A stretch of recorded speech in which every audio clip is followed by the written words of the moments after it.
Hello students, एक बार फिर से स्वागत है आपका आपके अपने यूट्यूब चैनल स्टडी ज्ञान पे। तो आज हम आपके यहाँ पे जो बीएससी सेकेंड ईयर मैथ्स में आपकी जो बुक होती है, आप सबको पता है, जो थर्ड पेपर में आपकी एक बुक होती है डायनेमिक्स यानी गति विज्ञान। उसमें यहाँ पर आपके एक चैप्टर होता है जो कि काफ़ी ज़्यादा इंपॉर्टेंट चैप्टर है, संगत यानी इम्पैक्ट, जो कि ज़्यादातर यूनिवर्सिटी में आपकी यूनिट नंबर 5th में होता है। इस यहाँ ये जो चैप्टर है काफ़ी मोस्ट इंपॉर्टेंट होता है, क्योंकि इसमें से यहाँ पर आपके जो सेक्शन बी और सेक्शन सी दोनों में यहाँ पर आपके क्वेश्चन बनते हैं। तो ये चैप्टर काफ़ी ज़्यादा इंपॉर्टेंट आपके लिए होने वाला है। इसके हम मोस्ट इंपॉर्टेंट क्वेश्चन के ऊपर बात करने वाले हैं। लगभग 2-3 क्लासेस आपकी इस चैप्टर के ऊपर आने वाली है, जिसमें हम मोस्ट इंपॉर्टेंट क्वेश्चन के ऊपर यहाँ पर बात करेंगे। तो आप पेशेंस में आके इस वीडियो को पूरा एंड तक जरूर देखिएगा, क्योंकि आज की क्लास आपके लिए यहाँ पर काफ़ी ज़्यादा इंपॉर्टेंट होने वाली है। और जिन भी स्टूडेंट्स ने अभी तक इस चैनल को सब्सक्राइब नहीं कर रहे थे, प्लीज़ सब्सक्राइब जरूर कर लीजिएगा, क्योंकि आपको हमेशा इस चैनल पे बीएससी से रिलेटेड स्टडी मटेरियल यहाँ पर आपको प्रोवाइड करवाया जाता है। तो यहाँ पे इस चैप्टर में आप देखेंगे, सबसे पहले आते हैं संगत के नियम यानी लॉज ऑफ इम्पैक्ट, जिसमें दो नियम यहाँ पर आपको देखने को मिलेंगे। पहला होता है आपका न्यूटन का प्रयोगात्मक नियम यानी न्यूटन एक्सपेरिमेंटल लॉ, जो कि क्या होता है यहाँ पर आप देखिएगा कि यहाँ पे दो पिंड है, जैसा कि यहाँ पर आप देख सकते हैं। तो अगर मान लीजिए कि इसका जो प्रारंभिक वेग है वो u1 है, और इसका अंतिम वेग क्या है v1 है, और इसका यहाँ पर आप देखेंगे इसका प्रारंभिक वेग u2 है, और इसका अंतिम वेग क्या है यहाँ पर v2 यहाँ पर दे रखा है। और यहाँ पर आप देखेंगे इसमें हमें ये क्या लगा देना है, यहाँ पर न्यूटन का प्रयोगात्मक नियम हमें यहाँ पर लगा देना है। उसके थ्रू यहाँ पर क्या होगा कि यहाँ पर इसका जो यहाँ पर अंतिम वेग है, यहाँ पर आप देखेंगे टक्कर के पश्चात जो अंतिम वेग रहेगा, जब ये पिंड इस पिंड से टकराता है, तो उसके पश्चात यहाँ पर आप देखिएगा कि इसका जो प्रारंभिक वेग जो अंतिम वेग रहेगा यहाँ पे v1 माइनस v2 यहाँ पर आप देख सकते हैं। और जो यहाँ पर प्रारंभिक वेग का अनुपात रहेगा, यहाँ पर आप देखेंगे v1 minus u1 minus u2, इसका जो अनुपात रहेगा वो हमेशा किसके इक्वल होगा, यहाँ पर आपके e के इक्वल यहाँ पर आपके होता है। ओके, और यहाँ पर ये किसमें माइनस e के इक्वल होएगा। और यहाँ पर आप देखेंगे तो अगर हम ये v1 माइनस v2 इसको क्या लिख सकते हैं, v2 माइनस v1 लिख सकते हैं, बिल्कुल लिख सकते हैं। लेकिन क्या होगा, जो माइनस है वो बाहर यहाँ पर कॉमन आ जाएगा। उसके बाद ये माइनस से माइनस कट हो जाएगा, और यहाँ पर ये हमारा फॉर्मूला बन जाएगा v2 माइनस वी1 इक्वल टू ई ब्रैकेट में u1 माइनस u2। इसे आपको बिल्कुल अच्छी तरह से याद रखना है, क्योंकि इससे रिलेटेड ही हम काफ़ी क्वेश्चन यहाँ पर करने वाले हैं। ओके, तो यहाँ पर अब नेक्स्ट आता है हमारा नियम, वो होता है संवेग संरक्षण नियम। जो कि क्या नियम होता है कि यहाँ पर आप देखिए जो दो पिंड है जिनका द्रव्यमान m1 है और एक का m2 है, इसका यहाँ पर प्रारंभिक वेग u1, इसका यहाँ पर अंतिम वेग v1, और इसका प्रारंभिक वेग u2, इसका अंतिम वेग यहाँ पर v2 यहाँ पर होता है। तो यहाँ पर आप देखेंगे जब इसमें हम संवेग संरक्षण नियम लगाते हैं, तो वो क्या होता है कि m1 और u1 plus m2 plus u2 यहाँ पर आपके आ जाता है इक्वल। ये किसके होता है, m1 v1 के, और प्लस m2 v2 के यहाँ पर इक्वल होता है। इस नियम को भी आपको यहाँ पर याद रखना है। उसके बाद इसमें जो गतिज ऊर्जा वो क्या रहती है, हाफ mv² यहाँ पर होती है, इसकी जो काइनेटिक एनर्जी होती है। अब बात करते हैं हम यहाँ पर इंपॉर्टेंस क्वेश्चन पे। तो यहाँ पर ये पहला इंपॉर्टेंस क्वेश्चन है, जिसे आप मोस्ट इंपॉर्टेंट लगा लीजिएगा, क्योंकि ये काफ़ी बार पूछा गया क्वेश्चन है, बिल्कुल ईजी क्वेश्चन है। यहाँ पर आप देखेंगे तो एक गेंद किसी दूसरी समान मात्रा की गेंद से जब संघट करती है यानी टकराती है, तो जो कि यहाँ पर विराम अवस्था में है, तो यदि प्रत्यानयन गुणांक यहाँ पर आपका क्या हो, ई हो, तो यहाँ पर संघट के पश्चात इन गेंदों का वेग क्या होगा, 1 माइनस ई अनुपात 1 प्लस ई होगा। यहाँ पर आपको इससे प्रूव करके यहाँ पर बताना है। तो जैसे कि यहाँ पर आप जिस यहाँ पर ये दो पिंड दे रखे, जो कि कौन से द्रव्यमान की, यहाँ पर आप देखेंगे समान मात्रा की गेंद। समान मात्रा का मतलब है यहाँ पर इनका जो द्रव्यमान है वो कैसा है, एक जैसा, इसलिए हम दोनों को क्या रखेंगे, एम रखेंगे यहाँ पर। ओके, इसके जो प्रारंभिक वेग क्या होगा, u1 होगा, इसका यहाँ पर अंतिम वेग v1 होगा, जो कि यहाँ पर दूसरे द्रव्यमान से यहाँ पर आपके टकराता है। और यहाँ पर आप देखेंगे विराम अवस्था में जो दूसरा है वो कैसा है, विराम अवस्था में, यानी कि जो दूसरा पिंड है यहाँ पर आप देख रहे हैं, इसका प्रारंभिक वेग कैसा रहेगा, 0 रहेगा, क्योंकि ये कैसा है, विराम अवस्था में यानी रुका हुआ है।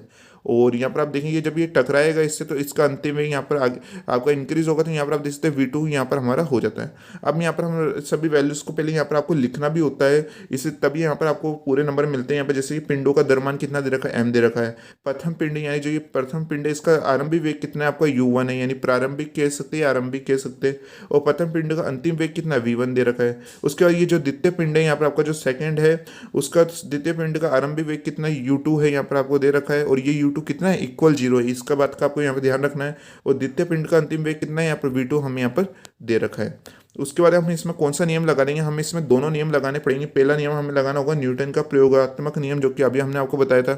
इसका फॉर्मूला भी अभी हमने यहाँ पर आपको प्रूफ करके बताया था, जो कि क्या था, v2 माइनस वी1 इक्वल टू ई ब्रैकेट में u1 माइनस u2 यहाँ पर हमारे होता है। और अभी आपने यहाँ पर ऊपर देखा था कि u2 की वैल्यू क्या आई थी आपकी, 0 थी, क्योंकि वो विराम अवस्था में। तो हम यहाँ पर u2 इक्वल टू क्या रख देंगे, 0। जैसे 0 हो जाएगा तो आपकी ये इक्वेशन यहाँ पर निकल के आ जाएगी, जो कि हमारी इक्वेशन नंबर फर्स्ट हो जाती है। उसके बाद हमें इसमें कौन सा नियम लगाना होगा, संवेग संरक्षण नियम हमें यहाँ पर लगाना होगा। वो नियम क्या कहता है, यहाँ पर आप देखेंगे M1 और M1U1 प्लस M2U2, और यहाँ पर आप देखेंगे कि जो हमारा द्रव्यमान है वो तो सेम दे रखा है दोनों को, दोनों में क्या दे रखा है, M दे रखा है। तो हम यहाँ पर क्या रखेंगे, MU1 plus MU2 equal to MV1 plus MV2 हम यहाँ पर रख देते हैं। उसके बाद यहाँ पर आप देखेंगे तो यहाँ पर अभी हमने बताया था U2 की वैल्यू तो आपको क्या रखनी है, जीरो। तो जैसे जीरो रखेंगे तो ये पूरा जीरो हो जाएगा, क्या बचेगा, MU1 यहाँ पर आपके बच जाएगा।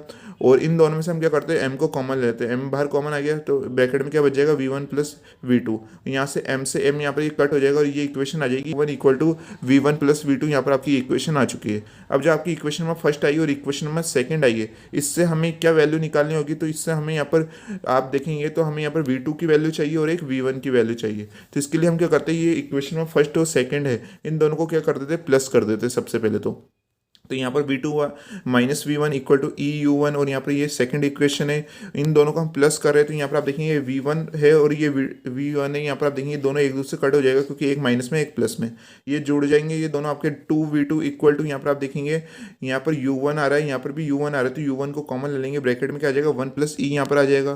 फिर यहाँ पर इस 2 को इसके अपॉन में ले जाएंगे तो V2 की वैल्यू क्या आ जाती है, V2 equal to half bracket में 1 प्लस ई U1 हमारे आ जाती है, जो कि क्या हो जाती है, हमारी इक्वेशन में थर्ड हो जाती है। अब यहाँ पर आपने V2 की वैल्यू निकाल ली, अब आपको V1 की वैल्यू चाहिए। तो V1 की वैल्यू के लिए यहाँ पर अब आपको क्या करना है कि आपकी जो समीकरण number second, equation number second, इसमें से माइनस किसको कर देना है, आपको इक्वेशन में फर्स्ट को कर देना है। तो यहाँ पर आप देखेंगे V2 plus V1 equal to U, और यहाँ पर V2 minus V1 equal to EU1 हम यहाँ पर लिख देते हैं। फिर क्या होगा, यहाँ पर हम इनके चिन्ह बदल देते हैं जिससे कि हम यहाँ पर V2 की वैल्यू को कट कर पाए, क्योंकि हमें यहाँ पर V1 की वैल्यू चाहिए, इसलिए हमें यहाँ पर V2 को कट करना होगा। तो यहाँ पर इसके चिन्ह चेंज कर देंगे, प्लस का था तो ये माइनस का, यहाँ पर ये माइनस का तो ये प्लस का, और ये पहले प्लस का तो ये माइनस का यहाँ पर हो चुका है। इस हिसाब से हम यहाँ पर V2 को यहाँ पर एक दूसरे से कट कर सकते हैं, और ये क्या हो जाएगा 2V1, और यहाँ पर U1 को कॉमन ले लेंगे तो ब्रैकेट में क्या आ जाएगा 1 माइनस ई आ जाएगा, और फिर यहाँ पर ये 2 आपकी इसके अपॉन में चल जाएगा, तो V1 की वैल्यू क्या आ जाएगी, V1 equal to half bracket में 1 माइनस ई U1 आ जाएगी, जो कि हमारी इक्वेशन नंबर फोर्थ यहाँ पर निकल के आ चुकी है। अब आपकी जो इक्वेशन नंबर थर्ड अभी आई थी और इक्वेशन नंबर फोर्थ आई, तो आपको क्या करना है, इक्वेशन नंबर फोर्थ में 3 का क्या लगा देना है, डिवाइड यहाँ पर आपको लगा देना है। जैसे यहाँ पर आप देख सकते हैं V1 अपॉन में V2 इक्वल टू, यहाँ पर हमने इन दोनों का डिवाइड लगा दिया, डिवाइड लगाएंगे तो हाफ से हाफ कट हो जाएगा, U1 से U1 कट हो जाएगा, और यहाँ पर आपका ये अनुपात निकल के आ जाएगा। आप देखेंगे अब V1 V2 equal to 1 minus E upon में 1 प्लस ई निकल के आएगा, जिससे हम क्या लिख सकते हैं, V1 अनुपात V2 इक्वल टू यहाँ पर A माइनस ई अनुपात A प्लस ई यहाँ पर आ जाता है, जो कि हमारा ये क्वेश्चन कैसा हो चुका है, हैंस प्रूफ यानी इति सिद्धम हो चुका है। ये क्वेश्चन काफ़ी ज़्यादा इंपॉर्टेंट रहता है और रिपीट होने की भी इसके काफ़ी ज़्यादा यहाँ पर चांस बने रहते हैं। इससे रिलेटेड जो आपकी बुक में क्वेश्चन है उन्हें भी आप ट्राई जरूर कीजिएगा, जिससे आपकी प्रैक्टिस अच्छी हो पाए। अब बात करते हैं हम यहाँ पर नेक्स्ट क्वेश्चन की। ये भी काफ़ी बार पूछा गया क्वेश्चन है कि एक पिंड एक अन्य विरामावस्था के पिंड से संघट करके स्वयं विरामावस्था में आ जाता है, तो यदि संघट से आधी गतिज ऊर्जा नष्ट हो जाती है तो प्रत्यानयन यहाँ पर गुणांक ज्ञात कीजिए। प्रत्यानयन गुणांक का मतलब होता है यहाँ पर आपकी ई की वैल्यू यहाँ पर फाइंड आपको करनी है। तो सबसे पहले यहाँ पर आप क्वेश्चन को यहाँ पर ध्यान से समझिएगा, जो कि क्या है कि यहाँ पर एक पिंड अन्य विरामावस्था के पिंड से संघट करके स्वयं विरामावस्था में आ जाता है। यहाँ पर आप देख सकते हैं एक पिंड M1 है ये, और ये दूसरा पिंड M2 यहाँ पर आपको दिख रहा है। तो यहाँ पर क्या है, एक पिंड जो U1 से यहाँ पर गति करता है, और जो सेकंड जो पिंड है वो कैसा है, विराम अवस्था में, यानी U2 इक्वल टू क्या है, 0 है।